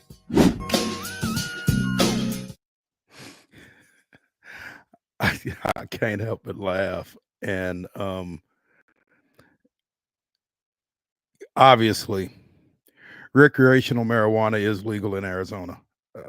Just felt like that probably needed to be pointed out. But this is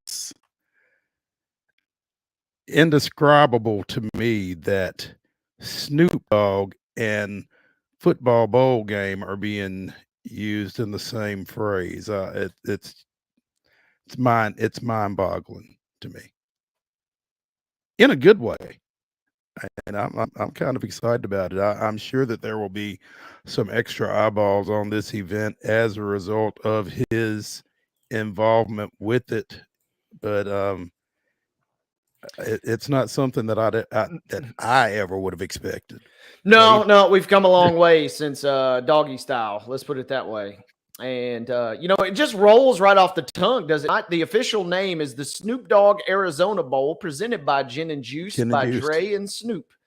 And it just rolls right off the tongue. And this was a bowl game, obviously, that had kind of gotten off the rails the last couple of years anyway, previously sponsored by Barstool. But what's crazy is the games have been fun. The games have been pretty entertaining the last couple of years. Wyoming and Toledo, I actually ended up watching that one last year. It's smack dab in that weird period in between Christmas and New Year's.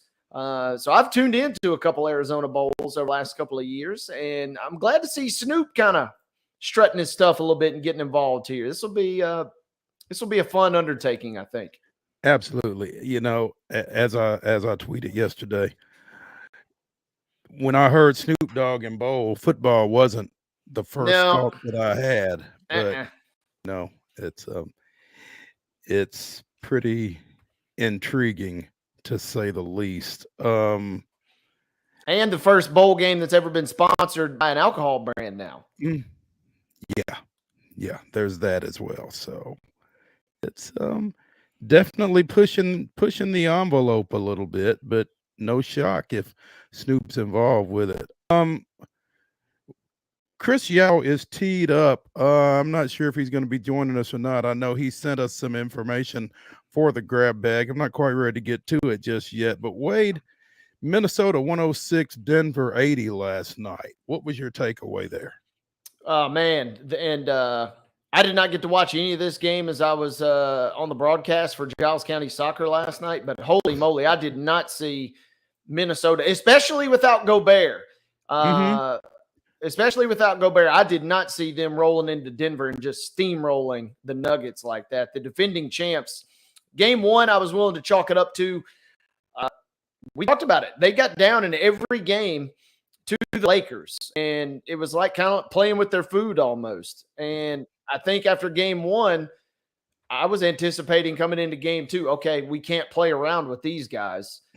And lo and behold, last night they got slugged right in the mouth again, and man, they did not answer the bell whatsoever. And the champs are absolutely this could be a top 5 tease, but the champs are wobbling a little bit right now. They're down 2-0 going to Minnesota, right? Yeah. That's, and unless you're the Atlanta Braves, you kind of like that situation. So we will see what happens next there. As I said, Yao submitted some information for the grab bag. We like to thump on the Athletics when we get the opportunity to do so. Not going to lie about it. And there is a piece of information out here. I think Sportico maybe put this together. The number of teams that are outdrawing the Athletics by league right now totals 553.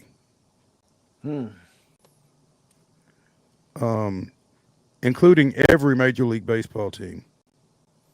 30 of the 32 NBA teams, every NFL team, 31 NHL teams, 58 FCS football programs are outdrawing the Athletics. And there's a nice little do we have it up? There's a nice little color-coded graph there of how many teams by league. 8 teams in the National Lacrosse League, all 8 United Football League teams. 12 NCAA baseball teams, 13 minor league baseball teams, including the Nashville Sounds. No shock there, actually. No, but, it really isn't. 14 NCAA women's basketball teams, 7 WNBA teams are outdrawing the Athletics. So 2 NCAA wrestling programs, as well as 2 NCAA Division III football programs are outdrawing the athletics. So, Chris, would you care to expand on that, or did we pretty well? No, I think it's just, I mean, Auburn gymnastics, like this is, this is incredible, man. I just, and this WNBA figure, by the way, is off of last year's average. This is not, year's. Yeah. So just think about that. Right. Last year's average. Yeah, those numbers are going to go up once this season drastically. Yeah. So anyway, I thought it was wild when I saw the sounds were tagged in it. I thought, oh, I've got to check this out. So, well, I had seen something at some point yesterday that Sportico was going to be putting something together on how many teams are outdrawing the athletics. Now, I don't know what the athletics number is, unfortunately, but there are 553 teams whose numbers are better. So there you go. Shout out to Wisconsin Whitewater holding it down. D3 football. Yeah. Absolutely. Chris, do you intend to participate in Top 5 Might Tuesday? as well. I'm here. All right. Well, then we'll probably need a little extra time for it. So let's go ahead and take our final break of the day here on Main Street Sports Today, presented by the Tennessee Orthopedic Alliance of Columbia. When we come back to the Lee Company studios, it will be Top 5 Tuesday. Stay with us after this break.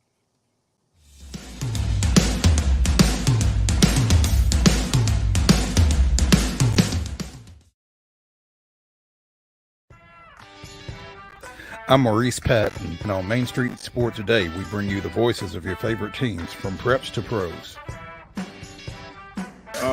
Otherwise known as the VOT, Mike Keith. The bottom line is we can teach Will Levis woke. I just don't know who's going to work with you on your base stealing now that EY's gone. Well, that has nowhere to go but up. And I was just like, oh, guys, not again. Can we just bury that, burn that footage, and not bring it back? No. No. Thank you. We'll keep it going past the All-Star break, and looking forward to seeing how the rest of the season plays out. There's always a good story to tell. Can you guess where I am today, Mo? Where am I? It's not Reese Smith Field, is it? Yeah. Because anytime you play Chicago, you want to win. That's you got that right. And that's bottom line. A buzz.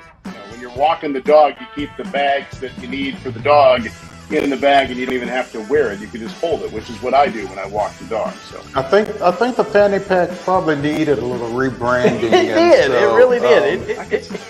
On your show logo, we've got to get a puck in there. There's a basketball. There's football, there's a baseball. Maybe not a puck. How about Mo brandishes a hockey stick? Tune in daily at 2 p.m. on Main Street Media TV.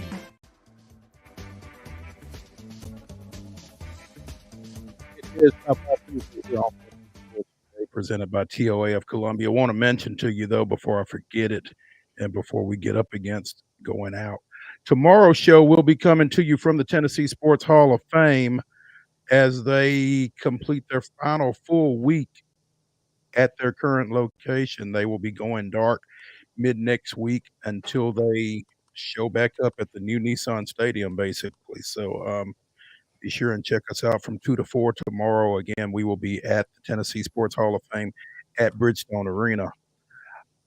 Top 5 Tuesday brought to you by Mid-South 5 Fitness. 2 locations, one in Franklin, one in Columbia. Thalas Steel. Whatever shape you're in, he'll get you in a better one. Be sure and find him at steelathletes.com. That's STEEL athletes.com. Mid-South 5 Fitness.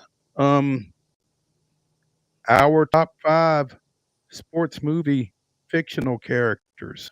One of y'all can go first. I'll defer to y'all. Yow's up. Yow's up. Billy Bob. I sure do love that dog. I think it's a pig. Yeah. Coming out of the gate hot. Billy Bob from Varsity Blues. I came up on the tail end of that a few nights ago, actually. So it's still in somebody's rotation. But yeah, that's I a give good that one. pick a 10. How about that? There you go. Go ahead, Wade. All right, I'm going to jump out of the gate. We mentioned baseball would be featured heavily probably in this, so I'm going to steal one out of the gate. Give me Crash Davis. You just flip on Bull Durham, and something about when it's sticky, and you can watch that movie and you can feel the stickiness and those warm summer nights. And we've got that. We got the cicadas going on. It's baseball time. Give me Crash Davis from Bull Durham. That's a good one. That's a good one. I'm going to go baseball right out of the gate as well, but I'm going to go sentimental tearjerker. I'm going to go G-Baby from Hardball. So that's one that always gets to me, the way that played out. And if you've not seen Hardball, you're cheating yourself. So good Keanu Reeves flick. It's my turn. We're not used to having 3 people involved in this, so I get to snake it here, right? Go ahead. Let it rip. Okay. I'm gonna steal Chip's pick. I'm gonna go Pedro Serrano from Major League. He's tough to beat, man. Some Major League. I mean, we could just basically pick. We do a full draft just off that movie alone. If we really most likely. That was the only one I've got from that movie, but there are certainly some others that would be solid as well. Wade, go ahead. Up next, number 2. I want to go fast. Give me Ricky Bobby, Talladega Nights. You can quote the movie all day long. It's one of the great comedies in recent memory. And I got to go Ricky Bobby because I like to go fast. Yeah. Well, I was going to go Talladega Nights, but since you did, I'm not going to go back. So Arena football movies. Give me Paul Blake. Necessary Roughness. Necessary Roughness. Yep. There's another one off my list. You get to double up. And then give me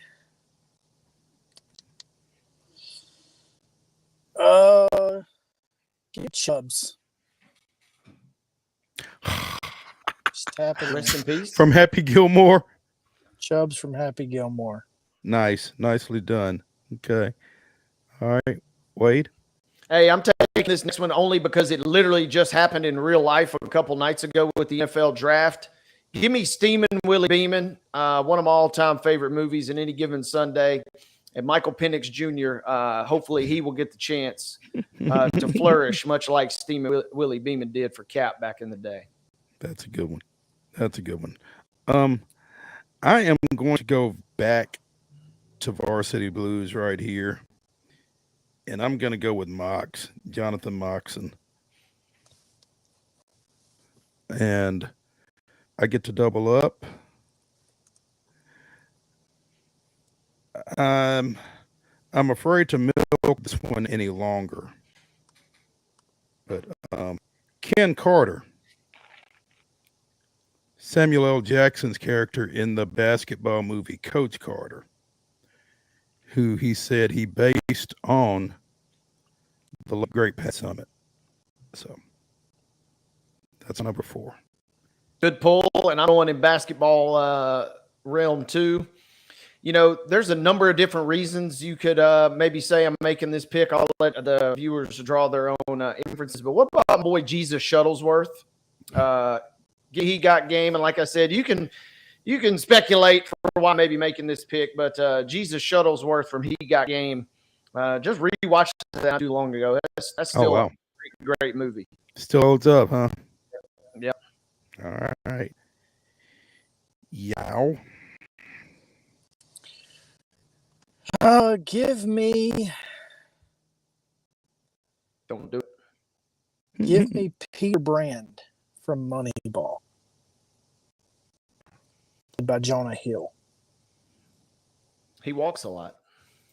It's one of my favorites. Great movie. And then give me Give me Jake LaMotta. Raging Bull. Raging Bull. Okay. All right. Wade, you have they call it, I guess, the penultimate pick. The last pick for me, he's a villain, but I got to go with him. Shouts out to my boy. I don't know if bowling is ever going to get on this list, so I'm going to do the honors. And Ernie McCracken from Kingpin, his hair gets wilder and wilder as the movie goes along and really as the final scenes go along. And Bill Murray does a great job. I'm taking Ernie McCracken. Producer Mark, I have a feel, and might be a big Ern fan from back in the day. As a host on another show in the area likes to say, there is still a lot of meat on this bone, and a lot of directions I could go in, I feel like, with a final pick. But I'm going to go to the football well one more time, rather than going with Roy Hobbs from the Natural, who I think would be a great pick as well. But I'm going to go Rod Tidwell from Jerry Maguire. Cuba Gooding. Show me the money. There we go. Show me the money. He was his ambassador of Quan. Yeah. So we will get these up. I tried to stay. I couldn't do it. I had to go Jake there. But I tried to stay with like non-stars. Mm-hmm. Like I tried to go supporting roles as much as I could there, because obviously, I mean, the obvious ones are there, like Ricky Vaughn and whatever. But I tried to give some love to the folks who rarely get the love. I think we did a good job, all of us. In that vein, I did have Jimmy Chitwood from Hoosiers on my list. Yeah. Clubber Lang was coming up if you give me another round or two, or Thunder Lips, I suppose, back in the day. But so I mean, I think we did a good job there of not going the obvious ones. I will say though, man, probably my favorite character of all time, and is For Love of the Game. That's just such a great movie. Billy Chapel. And Billy Chapel is a fantastic character. Feel the mechanism, all that. That's a good one. Clear the mechanism. I had Paul Crewe on my list. Which one? Both. The first one. No, I had the first one. Adam Sandler was great too, but yeah. Yeah, exactly. But yeah, I had the original Paul Crewe on my list. So yeah, we'll get those up and get those out on social media channels, and hopefully y'all can tell us who had the best draft here on Top 5 Tuesday, again presented by Mid-South 5 Fitness. Two great locations, one in Franklin, one in Columbia. You can find Thalas Steel on steelathletes.com, STEEL athletes.com. Hey, the best part, real quick, about all this, nobody picked Rudy because I didn't want to have to point out. I didn't want to have to point out that Rudy was indeed offside. It's kind of a point of contention that I've had going, and a lot of folks forget that he was indeed offside. So I was making sure nobody went there. I have caught much grief on this show for another movie that I've not seen, but the difference is I've just not seen Tombstone just because I haven't taken the time. I will not watch it. We don't blame you. For too many reasons. I'm not watching Rudy. I'm boycotting Rudy. So you ain't missing much. I'm sure I'm not. Tomorrow on Main Street Sports Today, we should be visiting with Heather Williams, talking a little NASCAR and the photo finish out at Kansas. Join us at 2:00 right here. See you then.